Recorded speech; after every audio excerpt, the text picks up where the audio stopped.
जय हिंद साथियों, मैं बबलू धाकर स्वागत करता हूं आप सभी का धरणीधर क्लासेज के ऑनलाइन प्लेटफॉर्म पर। साथियों, आज हम इकोलॉजी के अंदर एक नया टॉपिक पढ़ने वाले हैं और उस टॉपिक का नाम है हमारे इकोसिस्टम। इस इकोसिस्टम को हिंदी के अंदर हम पारितंत्र के नाम से जानते हैं या फिर इसी का दूसरा नाम होता है पारिस्थितिकी तंत्र के नाम से भी इसको जानते हैं। तो कंफ्यूज मत होना, पारिस्थितिकी तंत्र और पारितंत्र दोनों एक ही नाम है, ये आपको ध्यान रखना, ठीक है। तो आइए स्टार्ट करते हैं आज के सेशन। ध्यान रखिएगा, ये जो इकोसिस्टम जो होता है, मैंने आपको एक ट्रिक लिखवाई थी। जो हमारा इकोलॉजी जो होता है उसके 6 संस्तर होते हैं। कौन कौन से? एक तो होता है हमारा इंडिविजुअल, जिसको हमने ऑर्गेनिज्म नाम दिया था। एक होता है हमारे यहाँ पर पी से हो जाएगा पॉपुलेशन, सी से हो जाएगा कम्युनिटी, और चौथे नंबर का जो आता है वो होता है हमारे इकोसिस्टम, ठीक है ना। और 2B का अर्थ होता है बायोम, और एक हो जाएगा हमारे वहां पर बायोस्फीयर, ठीक है ना। तो ये हमारे चौथे नंबर का इकोलॉजी का संस्तर हो जाएगा, ये आपको जानकारी रखनी है। अब इकोसिस्टम के अंदर हमें क्या क्या जानकारी पढ़नी है, तो आज की जो हमारी जो क्लास होगी वो ध्यान रखिएगा इकोसिस्टम के सामान्य परिचय के ऊपर होगी, यानी कि नॉर्मल इंट्रोडक्शन ऑफ इकोसिस्टम हो जाएगा, ठीक है ना। जिसके अंदर हम देखेंगे कि इसके कौन कौन से घटक होते हैं, कौन कौन से इसके प्रकार होते हैं, उन सभी के बारे में हम यहाँ पर चर्चा करने वाले हैं। तो आइए स्टार्ट करते हैं। आज का सेशन काफी महत्वपूर्ण है, इसको स्किप मत कीजिएगा। इससे वन लाइनर एग्जाम के अंदर कई महत्वपूर्ण क्वेश्चन बनते हैं। तो सबसे पहले हम बात करते हैं यहाँ पर इकोसिस्टम की परिभाषा क्या होती है। तो ध्यान से देखिए, परिभाषा सामने लिखी हुई है। समुदाय में, इसके अंदर परिभाषा क्या हो जाएगी, समुदाय में जब कौन मिल जाता है, हमारे अजैविक घटक मिल जाते हैं, तब उसे हम किस नाम से जानते हैं, इकोसिस्टम के नाम से जानते हैं। ये ध्यान रखिएगा, जब समुदाय के अंदर क्या मिल जाता है, इकोसिस्टम, समुदाय के अंदर अजैविक घटक मिल जाते हैं, तब उसे हम क्या कहते हैं, इकोसिस्टम के नाम से जानते हैं। अब यहाँ पर समुदाय शब्द आया, तो समुदाय के अंदर कौन आते हैं, तो ध्यान रखिएगा जितने भी जीवित जीव होते हैं और उनका जो समूह होता है उसे हम क्या कहते हैं, समुदाय के नाम से जानते हैं। जिसके अंदर हमारे उत्पादक भी आता है, उपभोक्ता भी आता है और हमारे अपघटनकर्ता आता है। ये सभी जीवित जीव होते हैं और इनका जो भी ग्रुप होगा, चाहे छोटा हो, बड़ा हो, मीडियम वाला हो, एवरेज, कोई सा भी ग्रुप हो, लेकिन वो ग्रुप जो होगा वो जीवित होना चाहिए। और उस ग्रुप में जब कौन मिल जाता है, हमारा अजैविक घटक। जैसे अजैविक घटक कौन कौन से होते हैं, तो तापमान हो गया, लाइट हो गया, हमारे वायु हो गई, मृदा हो गया, जल हो गया, ये सब के सब हमारे अजैविक घटक होते हैं। और ये जब हमारे जैविक घटक के साथ में मिल जाते हैं, यानी कि उत्पादक, उपभोक्ता और अपघटनकर्ता के साथ में मिल जाते हैं, तब जो संरचना बनकर आती है उसी को हम बोलते हैं इकोसिस्टम के नाम से जानते हैं। उसे हम क्या कहते हैं, इकोसिस्टम कहते हैं। और हिंदी के अंदर इसको हम पारिस्थितिकी तंत्र या फिर पारितंत्र के नाम से जानते हैं। ये आपको ध्यान रखना है। अब ये जो हमारा इकोसिस्टम जो होता है, याद रखिएगा, ये हमारा इकोसिस्टम छोटा भी हो सकता है और बड़ा भी हो सकता है। ये जो हमारा इकोसिस्टम जो होगा वो छोटा भी हो सकता है, बड़ा भी हो सकता है। यानी कि जो इकोसिस्टम जो होता है वो हमारे कमरे के जो साइज होती है ना, उसके जैसा भी हो सकता है। ये हमारे जो वन जो होते हैं उतना बड़ा भी हो सकता है। तो साइज इसकी डिपेंड करती है कि वो इकोसिस्टम है कहाँ पर और उसको कहाँ पर बनाया गया है, ठीक है ना। उसके आधार पर भी ये डिसाइड होता है। तो याद रखिएगा, इकोसिस्टम जो होता है छोटा व बड़ा दोनों प्रकार का हो सकता है। ये भी एग्जाम पूछ सकते हैं क्वेश्चन।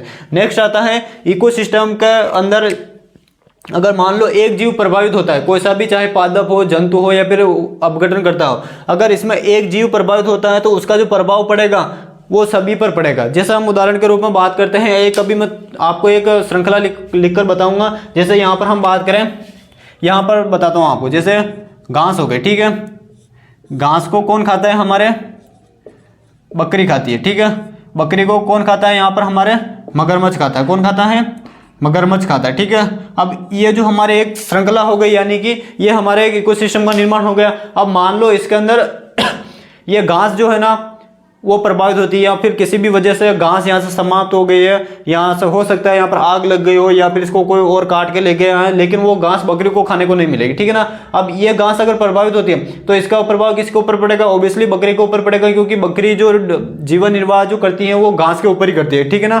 तो अगर बकरी को सही समय पर भोजन नहीं मिलेगा तो बकरी भी धीरे धीरे कमजोर होती चली जाएगी। और बकरी को कौन खाता है, मगरमच्छ खाता है। कौन खाता है, मगरमच्छ खाएगा यहाँ पर।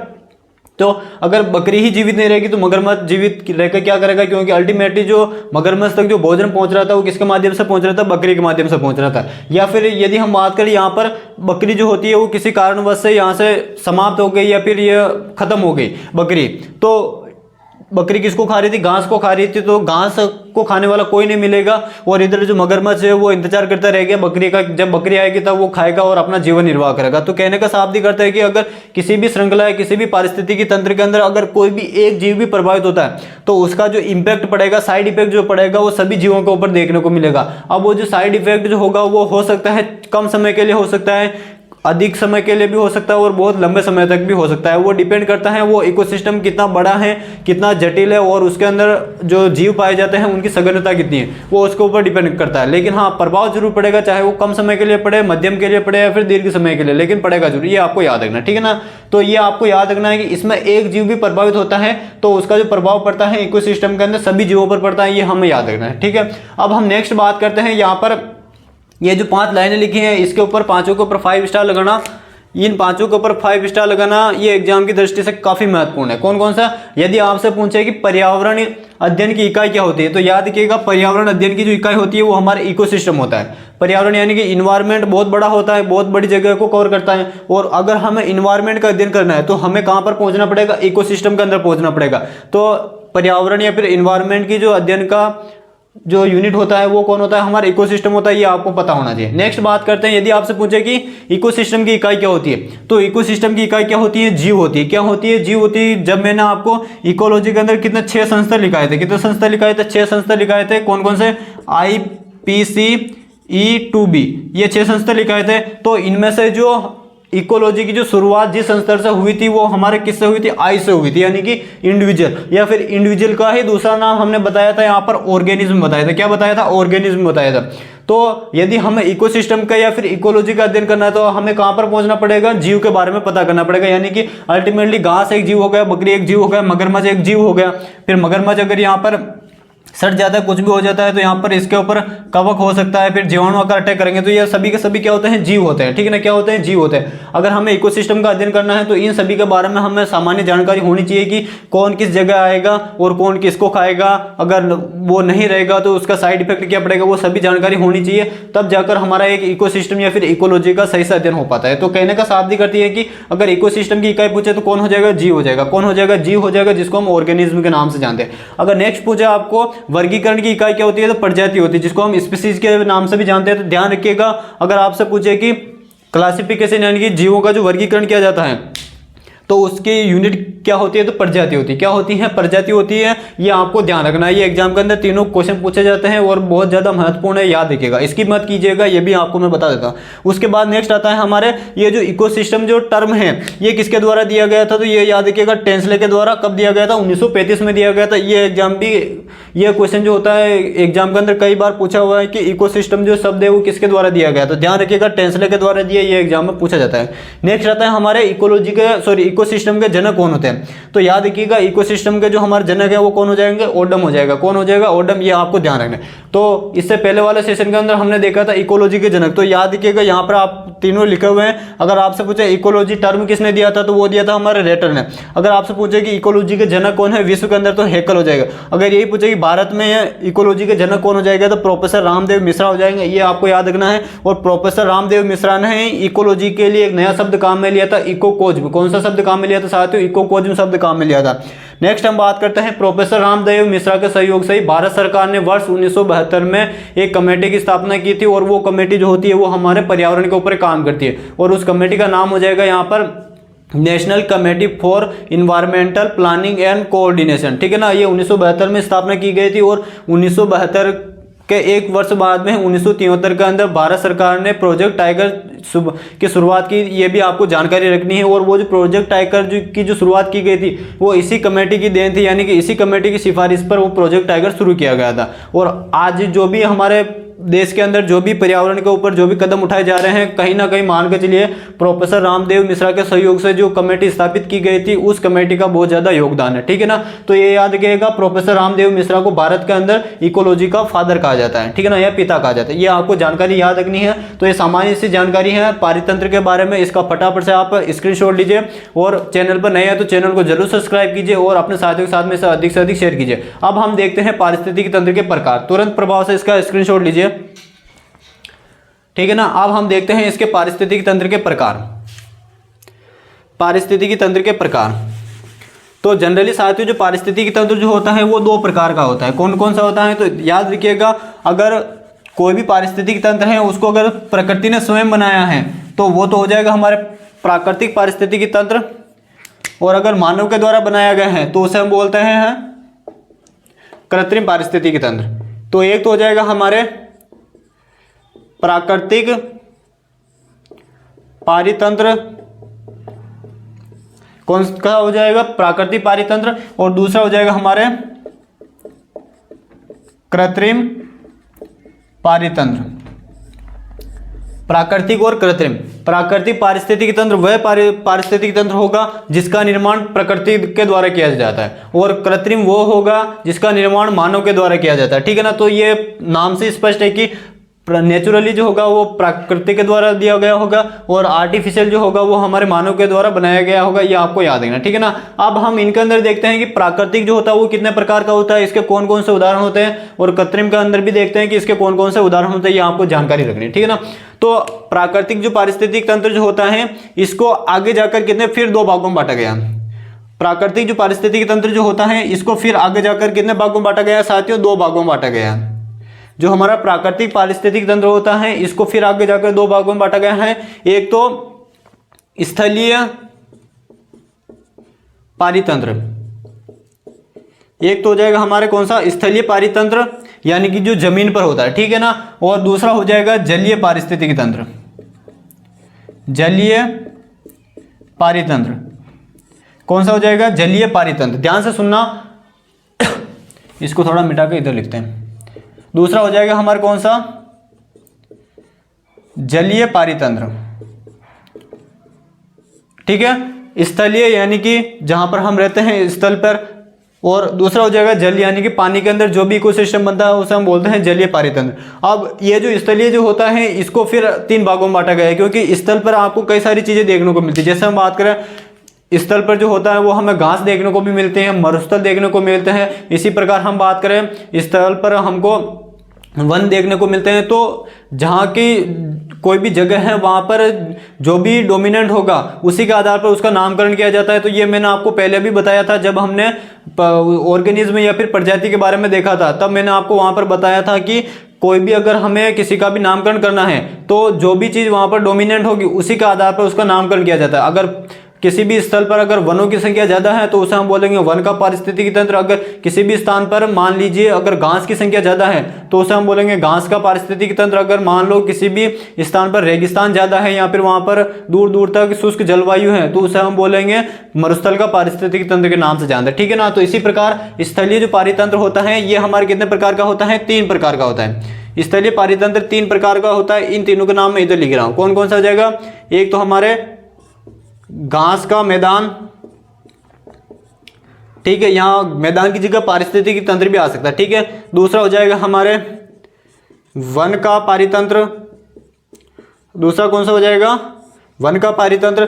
तीसरा हो जाएगा यहां पर हमारे ध्यान रखना, तीसरा हो जाएगा यहां पर घास का होगा, और तीसरा हो जाएगा मरुस्थल का पारितंत्र। क्या हो जाएगा तीसरा? मरुस्थल का पारितंत्र। ये आपको याद रखना। ठीक है ना। यहाँ पर मैदान की जगह हम लिख देते हैं घास का पारितंत्र। घास का पारितंत्र। तो स्थलीय जो होता है कितने प्रकार का होता है? तीन प्रकार का होता है साथियों। कौन कौन सा? घास का पारितंत्र, वन का पारिस्थितिक तंत्र, और तीसरा हो जाएगा हमारे मरुस्थल का पारिस्थितिकी तंत्र। ठीक है। इसी प्रकार हम देखते हैं जलीय पारिस्थितिकी तंत्र के बारे में। जो हमारा जल का जो पारिस्थितिक तंत्र होता है यह भी कितने प्रकार का होता है? दो प्रकार का होता है। यह भी कितने प्रकार का होता है? दो प्रकार का होता है। कौन कौन सा? ध्यान से सुनिएगा। एक तो हो जाएगा हमारे अलवणीय जल, अलवणीय जल का पारिस्थितिकी तंत्र, और एक हो जाएगा हमारे लवणीय जल का पारिस्थितिकी तंत्र। लवणीय जल का पारितंत्र। ठीक है ना। तो जो जलीय पारिस्थितिकी तंत्र होता है यह भी फिर दो प्रकार का होता है, अलवणीय और दूसरा हो जाएगा लवणीय। यानी अलवणीय के अंदर यानी कि जो जल जो होता है वो समुद्र के रूप में भी पाया जाता है, तो नदियों के रूप में भी पाया जाता है। इसी प्रकार हम बात करें झरने के रूप में होता है, तालाब के रूप में होता है। इसी प्रकार हम बात करें ये हो जाएगा हमारे झीलों के रूप में भी पाया जाता है। तो उसी कंडीशन के आधार पर इनको अलग अलग भागों में बांटा गया। अगर किसी जल के अंदर लवण की मात्रा ज्यादा होगी तो उसे हम बोलेंगे लवणीय जल का पारिस्थितिक तंत्र। अगर किसी जल के अंदर लवण की मात्रा कम होगी या बिल्कुल ही नहीं होगी या फिर वो पानी मीठा होगा तो उसे हम बोलेंगे अलवणीय जल का पारिस्थितिक तंत्र। जैसे हम बात करें नदियां हो गई, तालाब हो गए, झरने हो गए, झील हो गए, ये सब के सब कैसे होता है? हमारा अलवणीय जल होता है। ठीक है ना। तो ये दो प्रकार का होता है, अलवणीय जल और लवणीय जल। अब हम देखते हैं अलवणीय जल। इसके अंदर तो उदाहरण याद रखना हमारे समुद्र। समुद्र का जो पारिस्थितिक तंत्र आता है वो किसके अंदर आता है? हमारे लवणीय जल के अंदर आता है। अब ये जो हमारा अलवणीय जो जल होता है ये फिर आगे जाकर दो प्रकार का होता है। ये जो हमारा अलवणीय जो जल होता है ये फिर आगे जाकर दो प्रकार का होता है। एक तो आता है हमारे लेंटिक वाटर, कौन सा आता है, लेंटिक वाटर, और दूसरा आता है हमारे लोन्टिक वाटर। इन दोनों की क्या कहानी है, जो हमारा अलवणीय जल जो होता है इसका एक पॉइंट तो आपको ये पता चल गया है कि अलवणीय जो जल होता है वो हमेशा कैसा रहेगा, खारा तो नहीं रहेगा, यानी कि उसके अंदर हम कह सकते हैं मीठा पानी रहेगा, ठीक है।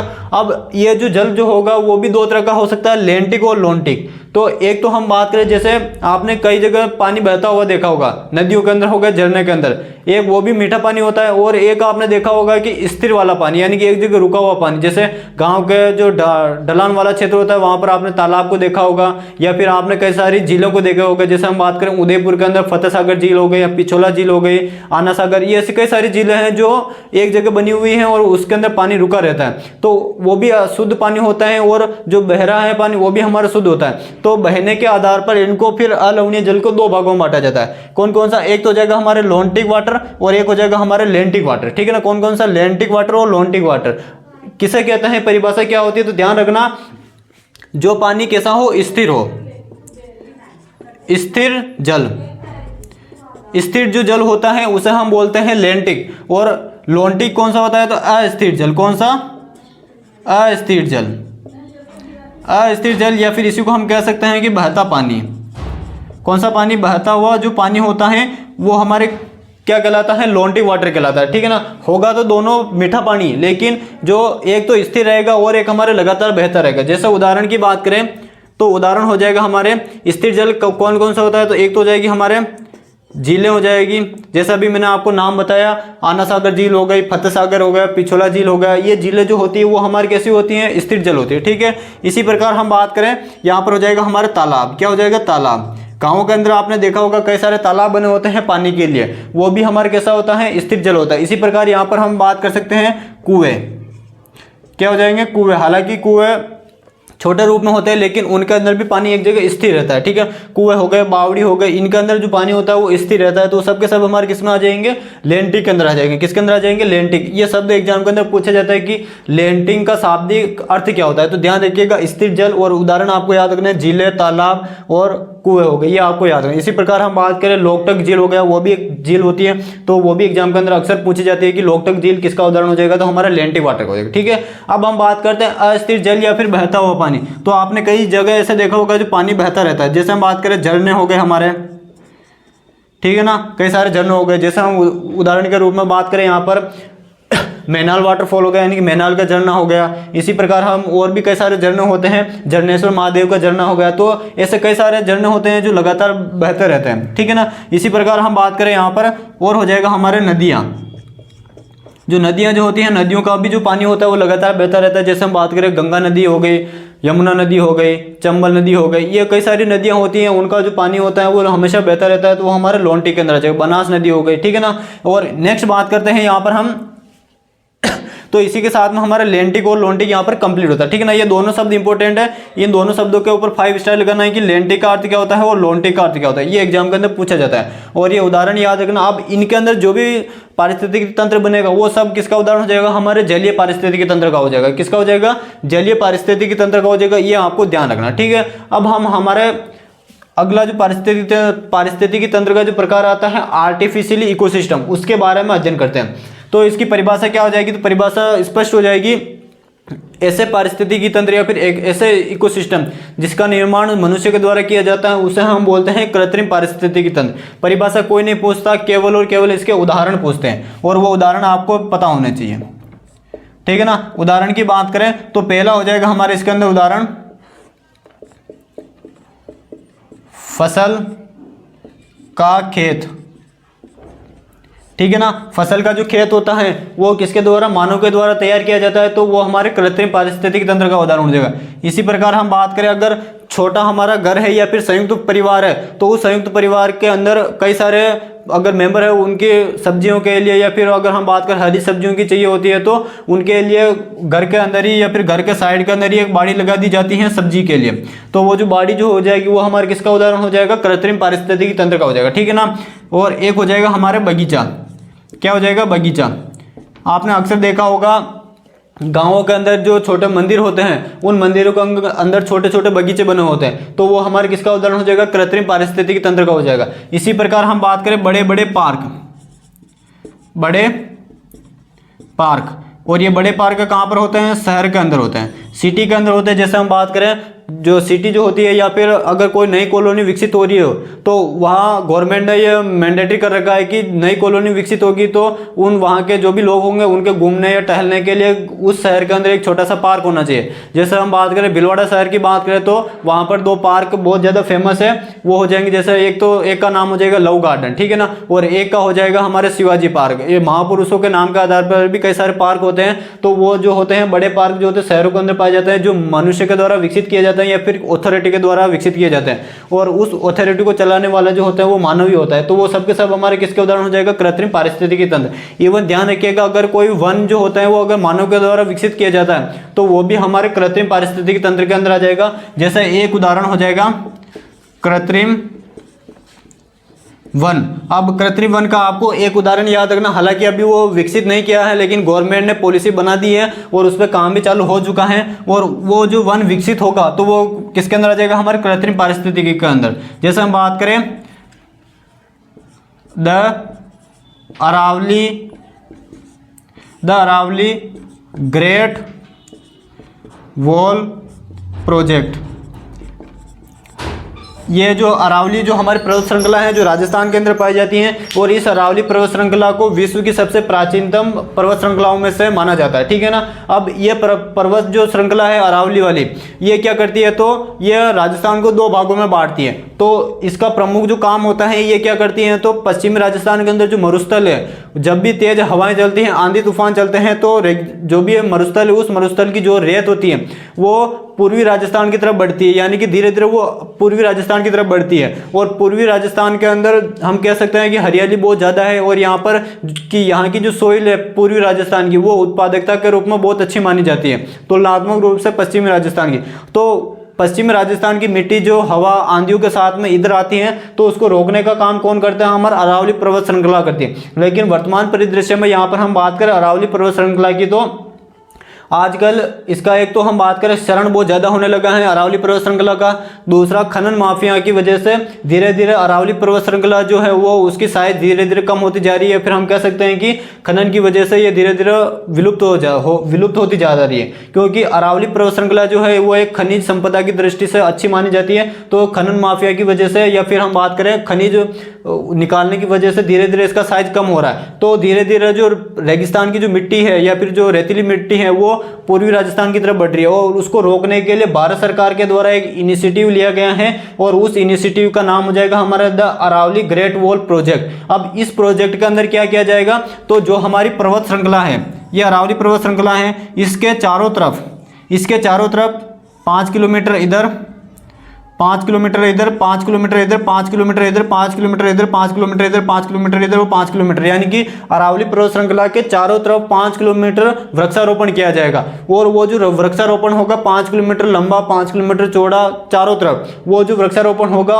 वो मुख्य रूप से मैन्युअली किया जाएगा, यानी कि मानव के द्वारा किया जाएगा। और इसमें जो मदद करेंगे वो तो हमारा वन विभाग हो जाएगा भारत सरकार का, और एक राजस्थान का भी वन विभाग हो जाएगा, और साथ साथ में कई सारे NGO हैं या फिर जो पर्यावरण के प्रति जो लोग जागरूक हैं उनके द्वारा ये सारा काम किया जाएगा।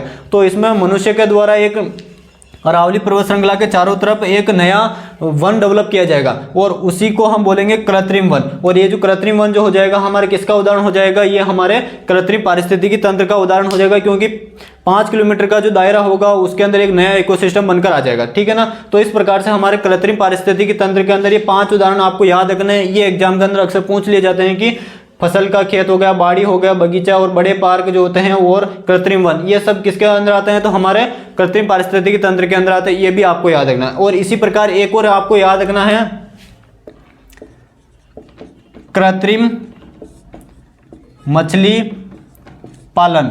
कृत्रिम रूप से यदि हम मछली पालन कर रहे हैं तो वो भी हमारे किसका उदाहरण हो जाएगा? कृत्रिम पारिस्थितिकी तंत्र का हो जाएगा। ये सब के सब जो मैंने बताए हैं, ये भी अगर इसका भी अगर हम क्लासिफिकेशन करना है करना चाहें तो इसी के आधार पर कर सकते हैं कि एक तो हो जाएगा हमारे कृत्रिम स्थलीय पारिस्थितिकी तंत्र और एक हो जाएगा हमारे कृत्रिम जलीय पारिस्थितिकी तंत्र। ध्यान से सुनना, कृत्रिम स्थलीय पारिस्थितिकी तंत्र और कृत्रिम जलीय पारिस्थितिकी तंत्र। क्या होगा कृत्रिम स्थलीय के अंदर तो ये सभी की सभी चीज आ जाएगा, ये सब के सब कहाँ पर होते हैं, स्थल पर होते हैं। और जो मछली पालन जो किया जाता है वो पानी के अंदर किया जाता है। तो आर्टिफिशियली अगर मैन्युअली यदि हम मछली पालन कर रहे हैं तो वो हमारे किसके अंदर आ जाएगा, कृत्रिम जलीय पारिस्थितिकी तंत्र के अंदर आ जाएगा। ये आपको याद रखना है, ठीक है ना। तो ये 6 उदाहरण बहुत ज्यादा महत्वपूर्ण है। और इधर आपको क्या 2 याद रखना है, लेंटिक और लोन्टिक, ये 2 शब्द याद रखना है, ये भी एग्जाम के अंदर पूछे जाते हैं, ठीक है ना। और ये उदाहरण अगर याद रह जाए तो बहुत अच्छी बात है। इसी के साथ में हमारा जो पारिस्थितिकी तंत्र के जो प्रकार होते हैं वो यहाँ पर कंप्लीट होते हैं। फटाफट से इसका स्क्रीनशॉट लीजिए, फिर हम पारिस्थितिकी तंत्र के घटकों के बारे में अध्ययन करते हैं।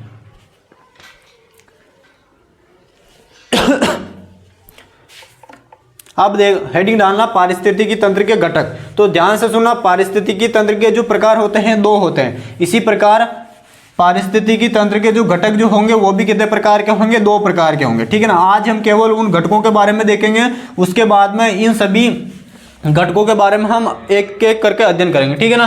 तो पारितंत्र के जो घटक हो जाएंगे कितने प्रकार के हो जाएंगे साथियों, 2 प्रकार के। एक तो हो जाएगा हमारे क्या जैविक घटक, एक तो क्या हो जाएगा हमारे जैविक घटक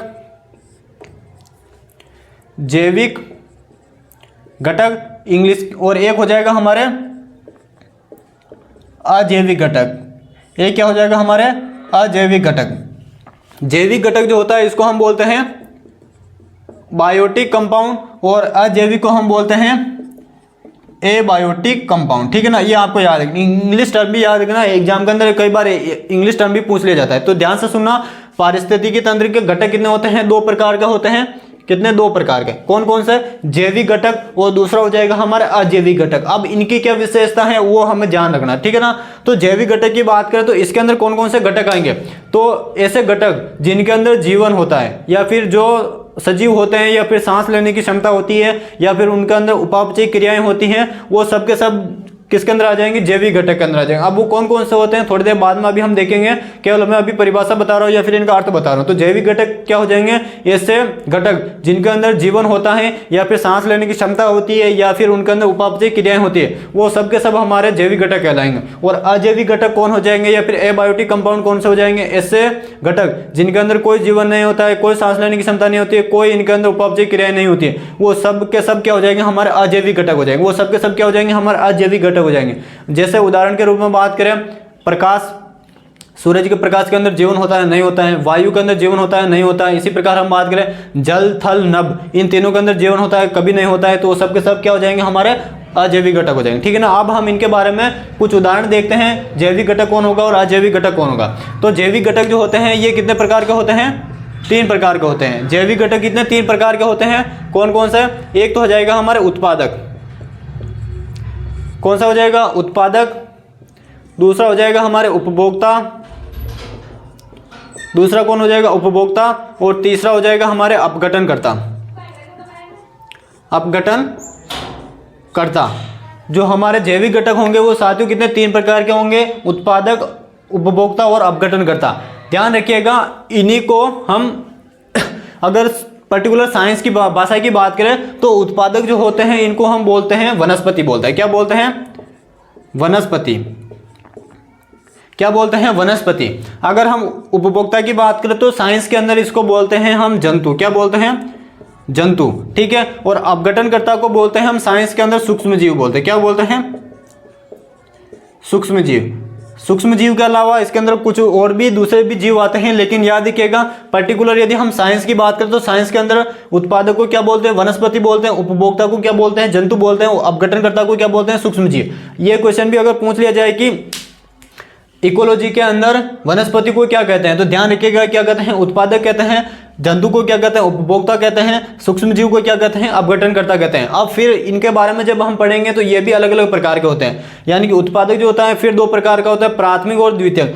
उपभोक्ता जो होता है फिर ये 3-4 प्रकार का होता है, प्राथमिक, द्वितीयक, तृतीयक और शीर्ष उपभोक्ता, यानी कि 3 से 4 प्रकार का होता है। वो डिपेंड करता है कि वो श्रृंखला कैसी है, यानी कि जो इकोसिस्टम के अंदर जो श्रृंखला बनती है वो कैसी है, उसके ऊपर डिपेंड करता है उपभोक्ता के प्रकार। और लास्ट वाला आता है हमारे अपघटनकर्ता। अब ये जो अपघटन जो करता जो होते हैं वो उत्पादक को भी खा सकते हैं, यानी कि अपघटनकर्ता ऐसे जीव हो जाएंगे जो सड़े गले या फिर मृत कार्बनिक पदार्थों पर अपना जीवन यापन करते हैं, उन्हीं से भोजन लेते हैं, उन्हीं से पोषण लेते हैं, उन्हीं से ऊर्जा लेते हैं, वो सबके सब हमारे अपघटनकर्ता होते हैं। अब ये जो अपघटनकर्ता होते हैं, ध्यान रखिएगा, ये उत्पादक का भी अपघटन कर सकते हैं और उपभोक्ता का भी अपघटन कर सकते हैं। तो ये हम जब इन तीनों के बारे में पढ़ेंगे तब वहां पे मैं पूरा कंप्लीट लिखा दूंगा। फिलहाल हम इसके क्लासिफिकेशन की बात करते हैं, ठीक है ना। तो ध्यान रखिएगा, जैविक घटक जो होते हैं कितने 3 प्रकार के होते हैं, उत्पादक, उपभोक्ता और एक हो जाएगा हमारा अपघटनकर्ता, ठीक है ना। उत्पादक को विज्ञान के अंदर वनस्पति कहते हैं, उपभोक्ता को विज्ञान के अंदर जंतु कहते हैं और अपघटनकर्ता जो हो जाएगा उसको हम बोलते हैं सूक्ष्मजीव। ये इधर वाले नाम हमारे इकोलॉजी के हो जाएंगे और इधर वाले नाम जो हो जाएगा हमारे साइंस के हो जाएंगे। ये आपको याद रखना, ठीक है ना। तो ध्यान रखिएगा, जैविक घटक 3 प्रकार के होते हैं, ठीक है। अब हम बात करते हैं अजैविक घटक। अजैविक घटक की बात करते हैं तो अजैविक घटक जो होते हैं इनके अंदर कोई जीवन नहीं होता है, कोई उपचय क्रिया नहीं होती और कोई इनके अंदर क्रियाशीलता नहीं होती है, ठीक है ना। फिर भी ये एक दूसरे को प्रभावित करते रहते हैं। अभी कैसे करते हैं वो थोड़ी देर बाद में बताऊंगा, पहले इनके उदाहरण हम समझ लेते हैं, ठीक है ना। तो जो हमारे अजैविक जो घटक होते हैं इसके उदाहरण, तो सबसे पहले यहाँ पर हम उदाहरणों की जो बात करते हैं वो जो NCERT की बुक के अंदर जो दे रखा है उनके बारे में हम अध्ययन करते हैं। और भी कई सारे होते हैं लेकिन सबसे पहले उन्हीं पर अध्ययन करेंगे जो NCERT के अंदर दे रखा है। कौन कौन सा दे रखा है, तो NCERT के अंदर जो अजैविक घटक दे रखे हैं कितने, 4 दे रखे हैं। कौन कौन से, एक तो बता रखा है तापमान के बारे में, एक बता रखा है जल के बारे में, एक बता रखा है अपने प्रकाश के बारे में यानी कि सनलाइट के बारे में, और एक बता रखा है हमारे मृदा के बारे में, ठीक है ना। इन चारों के बारे में NCERT के अंदर बता रखा है और ये जिस सीक्वेंस में लिखे हुए हैं उसी सीक्वेंस में आपको याद रखना है। क्योंकि अगर आपसे पूछे कि ऐसा कौन सा अजैविक घटक है जो जीवों को या फिर जैविक घटकों को सबसे अधिक प्रभावित करता है, सबसे अधिक तापमान करता है, फिर जल करता है, फिर प्रकाश करता है, फिर मृदा करता है, तो जिस सीक्वेंस में लिखे हुए हैं ना उसी सीक्वेंस में आपको याद रखने हैं। ये एग्जाम के अंदर क्वेश्चन पूछा जा सकता है कि ऐसा कौन सा घटक है जो जैविक घटकों को सबसे अधिक प्रभावित करता है। फर्स्ट पोजीशन तापमान, सेकंड पे वाटर, थर्ड पे हमारा सनलाइट हो जाएगा और फोर्थ पे हमारा सॉइल हो जाएगा, ठीक है ना। ये आपको याद रखना। अब इनके अलावा ये चारों तो कौन से होते हैं हमारे NCERT वाले, ये चारों कौन से हो जाएंगे हमारे NCERT वाले। इसके अलावा भी और कोई होता है तो हाँ होता है। ध्यान रखना, इस पृथ्वी के अंदर जिसके अंदर जीवन नहीं है वो सबके सब अजैविक घटक हो जाएंगे, चाहे वो हमारे लकड़ी हो, चाहे टेबल हो, चाहे हमारा मोबाइल हो, चाहे ये मार्कर हो, चाहे ये बोर्ड हो, वो सब के सब हमारे अजैविक घटक हो जाएंगे। ये आपको याद रखना, ठीक है ना। तो मैं जो फेमस जो उदाहरण है उनके बारे में बता देता हूँ। इसके अलावा यहाँ पर हम लिख देते हैं अन्य, ताकि आपको समझ में आ जाए। अब अन्य के अलावा इनमें से और कौन कौन बचा हुआ, तो एक हमारा बच गया है कौन, वायु। इसी प्रकार हमारे कौन बच गए हैं, आकाश, आकाश, ठीक है ना। कौन बच गए हैं, वायु हो गया, आकाश हो गया, ठीक है, बादल, ठीक है। और बादलों के अंदर जो बिजली कड़कती है वो हो जाएगा बिजली, बादलों में कड़कने वाली बिजली हो जाएगा। इसी प्रकार और हम बात करते हैं यहाँ पर आर्द्रता, क्या हो जाएगा, आर्द्रता। इसके अलावा और यदि हम बात करें तो अग्नि, क्या हो जाएगा, अग्नि, ठीक है। इसी प्रकार हम बात करते हैं भूकंप, भूकंप जो होता है उसके अंदर जीवन नहीं होता है तो भूकंप क्या हो जाएगा, हमारा अजैविक घटक हो जाएगा। इसी प्रकार हम बात करते हैं यहाँ पर सुनामी, ठीक है। इसी प्रकार हम बात करते हैं यहाँ पर अतिवृष्टि, ओलावृष्टि, ठीक है। इसी प्रकार यहाँ पर हम बात करते हैं लू हो गया, क्या हो गया, लू हो गया, ठीक है। इसी प्रकार हम बात करें यहाँ पर आंधी हो गई, इसी प्रकार हम बात करें तूफान हो गया, ठीक है। इसी प्रकार हम बात करें मावठ हो गया, ठीक है। इसी प्रकार यहाँ पर हम बात करें पहाड़ हो गया, पत्थर हो गया, ठीक है। ये सब के सब जो होते हैं क्या होते हैं, हमारे अजैविक घटक होते हैं। इसी प्रकार यहाँ पर और यदि हम बात करना चाहें यहाँ पर तो ऊंचाई हो गया, ठीक है, अक्षांश हो गया। आपने जब ज्योग्राफी के बारे में पढ़ते हो तब आप सुनते हो राजस्थान का अक्षांशीय विस्तार क्या है, राजस्थान का देशांतरी विस्तार क्या है, भारत का अक्षांशीय विस्तार क्या है, भारत का देशांतरी विस्तार क्या है, तो वो सब आ जाएंगे। अक्षांशीय विस्तार हो जाएगा। इसी प्रकार हम बात करें देशांतरीय विस्तार आदि, ठीक है ना। तो ये सब के सब जो होते हैं वो क्या होते हैं, हमारे अजैविक घटक होते हैं। इसके अलावा जो भी आपको चीज़ दिखाई दे रही है जिसके अंदर जीवन नहीं है वो सब के सब हमारे क्या हो जाएंगे, अजैविक घटक हो जाएंगे, ठीक है ना। ये तो मैंने ऐसे उदाहरण लिखे हैं जो इन जीवों को बहुत ज़्यादा प्रभावित करते हैं, वही यहाँ पर उदाहरण लिखे। बाकी बहुत सारे हैं ऐसे जिनके अंदर जीवन नहीं होता, वो सब के सब हमारे क्या होते हैं, अजैविक घटक होते हैं। तो फिर हम देख लेते हैं अजैविक घटक। मैं इनकी परिभाषा फिर बता रहा हूँ। ऐसे घटक जिनके अंदर कोई जीवन नहीं होता है, कोई इनके अंदर क्रियाशीलता नहीं होती है, कोई इनके अंदर उपापचय क्रिया नहीं होती है, कोई सांस नहीं लेता है, वो सब के सब क्या हो जाएंगे, हमारे अजैविक घटक हो जाएंगे। एनसीईआरटी के अंदर हमारे 4 दे रखे हैं, तापमान, जल, प्रकाश और मृदा। इन चारों के बारे में हम पढ़ेंगे, इनके बारे में हम नहीं पढ़ेंगे क्योंकि ये इनमें से अधिकतर जो होता है वो एक तो एग्रीकल्चर का पार्ट आता है और एक हमारा आता है ज्योग्राफी का पार्ट, ठीक है ना। तो हम केवल तापमान, जल, प्रकाश और मृदा, इन चारों के बारे में विस्तार से अध्ययन करेंगे और एनसीईआरटी के अंदर ये दे रखा और इनसे सबसे ज्यादा क्वेश्चन पूछे जाने की प्रबल संभावना रहती है, ठीक है ना। अगर आपसे इन्हीं में से पूछे कि सबसे अधिक कौन प्रभावित करता है तो फर्स्ट पोजीशन सेकंड पर हो जाएगा, फिर थर्ड पर हो जाएगा और ये फिर लास्ट वाला जो हो जाएगा वो फोर्थ वाले कंडीशन, ठीक है ना। तो इसी सीक्वेंस में आपको याद रखना है। इसके अन्य अलावा और कौन हो जाएगा तो वायु, आकाश, बादल, बिजली, आर्द्रता, अग्नि, भूकंप, सुनामी, अतिवृष्टि, ओलावृष्टि, लू हो गया, आंधी हो गया, तूफान हो गया, मावट हो गया, पहाड़ हो गया, पत्थर हो गया, ऊंचाई हो गया, अक्षांशीय विस्तार, देशांतर विस्तार, ये सब के सब क्या हो जाएंगे, हमारे अजैविक घटक, ठीक है। अब हम बात करते हैं ये कि कैसे प्रभावित करते हैं। तो यहाँ पर पहले मैं एक लाइन लिख देता हूं, नोट डाल के, दोनों घटक एक दूसरे को प्रभावित करते हैं, एक दूसरे को क्या करते हैं, प्रभावित करते हैं, ये आपको याद रखना, ठीक है।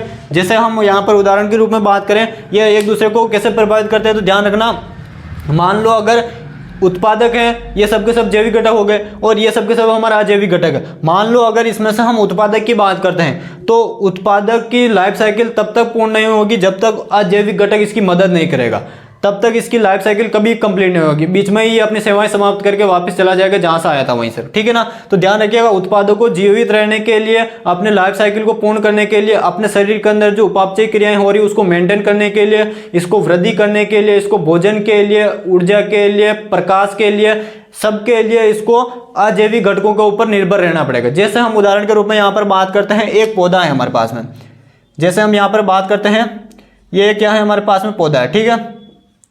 ये एक हमारे पास में पौधा होगा, ये इसकी जड़ें हैं। अब इस पौधे को अभी ऐसा दिखाई दे रहा है, वापस से बड़ा भी होगा, बड़ा भी होगा, फिर बड़ा होगा और लास्ट में जाकर इससे हमें कुछ ना कुछ प्रोडक्ट के रूप में हो सकता है, इससे हमें कुछ खाने के लिए कुछ कोई भी पदार्थ मिल जाए, ठीक है ना। हो सकता है यहाँ से हमें आम मिल जाए, कोई भी फल मिल सकती है, कोई भी सब्जी मिल सकती है, कोई भी अनाज मिल सकता है, कोई ना कोई हमें खाने के लिए चीज़ मिलेगी। अब इसको उस अनाज तक पहुँचने के लिए इसको क्या चाहिए होगा, तापमान की आवश्यकता होगी इसको, ठीक है। इसी प्रकार इसको प्रकाश की आवश्यकता होगी, तब जाकर ये प्रकाश संश्लेषण की क्रिया करेगा और फिर जाकर इसके अंदर भोजन का निर्माण होगा। इसको जल की आवश्यकता होगी, मृदा की आवश्यकता होगी, जल की आवश्यकता होगी, तभी इसके अंदर पोषक तत्व पहुंचेंगे, तभी ये सर्वाइव रह पाएगा। मृदा की बात करें तो जो इसको जीवित रहने के लिए मृदा की भी तो आवश्यकता होगी, क्योंकि अल्टीमेटली जो जल और जो पोषक तत्व है वो इसको कहाँ से मिलेंगे, तो ये इसको मृदा से मिलेंगे, ठीक है ना। तो अगर मान लेते हैं ये पौधा था, ये क्या कहलाएगा, हमारा उत्पादक कहलाएगा। तो ध्यान से सुनिएगा, इन तीनों को जीवित रहने के लिए इन सभी की आवश्यकता होती है। और मान लो अगर तापमान जो होता है, तापमान को यदि हम हटा देते हैं तो इन तीनों में से कोई जीवित नहीं रहेगा। तो ये दोनों क्या करते हैं, एक दूसरे को प्रभावित करते हैं। और मान लो ये जो जल जो होता है, इस जल को भी अजैविक घटक बने रहने के लिए जैविक घटक की आवश्यकता होती है। कैसे, अभी थोड़ी देर मैं बात बताता हूं मैं आपको। पहला कंडीशन तो आपको समझ में आ गई, इन सभी को जीवित रहने के लिए इन सब की आवश्यकता होगी, ठीक है ना। अब हम बात करते हैं अजैविक घटक। अजैविक घटक को कैसे जैविक घटक प्रभावित करते हैं। जैसे हम बात करते हैं जल, जल हमारे क्या है, एक अजैविक घटक है। जल को अजैविक घटक बनाए रखने के लिए जैविक घटक मदद करते हैं। अब वो कैसे करते हैं तो ध्यान से सुनिए। जल जो होता है ये हमारे क्या करेगा, पौधों के द्वारा अंदर लिया जाएगा, फिर ये वाष्पीकरण के माध्यम से वातावरण में फिर जाएगा और वहां से वर्षा के रूप में फिर धरातल पर आएगा, फिर ये बहकर नदी के अंदर जाएगा, फिर यह हो सकता है समुद्र के अंदर जाएगा, फिर वहां से वापस कोई ना कोई इसको पौधा ग्रहण करेगा, फिर वापस वाष्पीकरण की क्रिया होगी। तो जल को जल बनाए रखने के लिए जैविक घटक की आवश्यकता होती है, ठीक है। आए यहाँ तक समझ में। इसी प्रकार यहाँ पर हम बात कर लेते हैं मृदा की। मृदा जो होती है वो मूल रूप से एक हमारा अजैविक घटक होता है। अब इस मृदा को जैसी मृदा है ये, या फिर हम कह सकते हैं उपजाऊ मृदा है, ठीक है। इनके अंदर हम उत्पादों को उगा रहे, फसल उगा रहे, फल वृक्ष उगा रहे, सब्जियां उगा रहे हैं। अब इस मृदा को जिस कंडीशन में है में ये है, जैसे यानी कि ये हम कह सकते हैं उपजाऊ मृदा है। इस उपजाऊ मृदा को उपजाऊ बनाए रखने के लिए इन सभी की आवश्यकता होती है। कैसे, उत्पादक होगा, इसके अंदर हम फसल उगाएंगे तो इसके अंदर धीरे धीरे पोषक तत्वों की कमी होगी, उस जो भी फिर प्रोडक्ट प्राप्त होगा उसको उपभोक्ता खाएगा, लास्ट में हो सकता है उत्पादक या फिर उपभोक्ता की मृत्यु हो गई। अब इसके अंदर क्या है, हमारे सूक्ष्म जीव है। सूक्ष्म जीव में कौन हो जाएगा, हमारे कवक हो जाएगा, हमारे जीवाणु हो जाएगा। ये सब क्या करेंगे, जितने भी हमारे उत्पादक और उपभोक्ता की मृत्यु हुई थी, इनसे जो भी कार्बनिक पदार्थ प्राप्त होगा इसका ये डिकम्पोज करेंगे और किसका निर्माण करेंगे, ह्यूमस का निर्माण करेंगे। और वो फिर ह्यूमस जो होगा किसमें मिल जाएगा, मृदा के अंदर मिल जाएगा। और मृदा के अंदर ये क्या कर बढ़ाएगा, जल धारण क्षमता बढ़ाएगा, मृदा के अंदर धनायन विनिमय क्षमता बढ़ाएगा, मृदा की जो क्रियाशीलता होती है उसको बढ़ाएगा, पोषक तत्व को बढ़ाएगा मृदा के अंदर, और मृदा के अंदर ह्यूमस का निर्माण करेगा। तो मृदा को मृदा बनाए रखने के लिए ये तीनों कारक जिम्मेदार होते हैं, या फिर हम कह सकते हैं वन वर्ड के अंदर जैविक घटक जिम्मेदार होते हैं। तो कहने का शाब्दिक अर्थ ये है कि जैविक घटक को जीवित रहने के लिए अजैविक घटक की आवश्यकता होती है, और अजैविक घटक को अजैविक बनाए रखने के लिए हमें जैविक घटक की आवश्यकता होती है। ये मैं कहना चाहता हूँ, ठीक है। तो ये लाइन याद रखना, नोट, दोनों जो घटक होते हैं एक दूसरे को प्रभावित करते हैं। अगर दोनों में से अगर एक भी खत्म हो गया तो इन सबके ऊपर प्रभाव पड़ेगा। यानी कि अगर मान लो उत्पादक और जैविक और अजैविक घटक है, इन दोनों में से मान लो हमने प्रकाश को बिल्कुल ही हटा दिया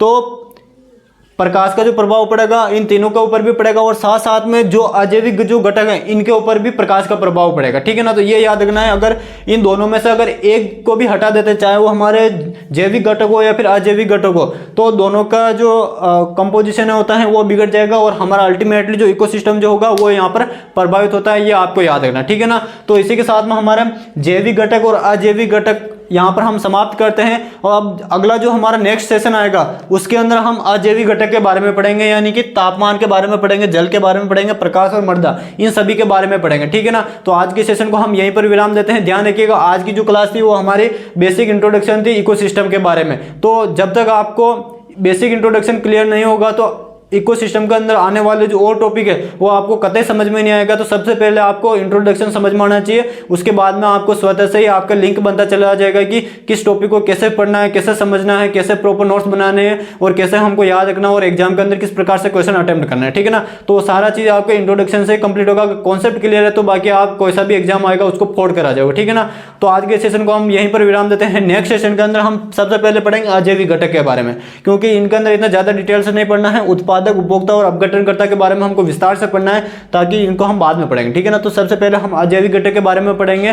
तो आज के सेशन यही विराम करते हैं, और कमेंट बॉक्स में जरूर बताइएगा आज के सेशन कैसा लगा, और ये जो हम प्रयास कर रहे हैं ये प्रयास कैसा लगा आपको। और चैनल पर नए हैं तो चैनल को जरूर सब्सक्राइब कीजिए, और अपने साथियों के साथ में अधिक से अधिक शेयर कीजिएगा। मिलते हैं नेक्स्ट सेशन में अजैविक घटक के साथ में, तब तक के लिए जय हिंद, जय भारत।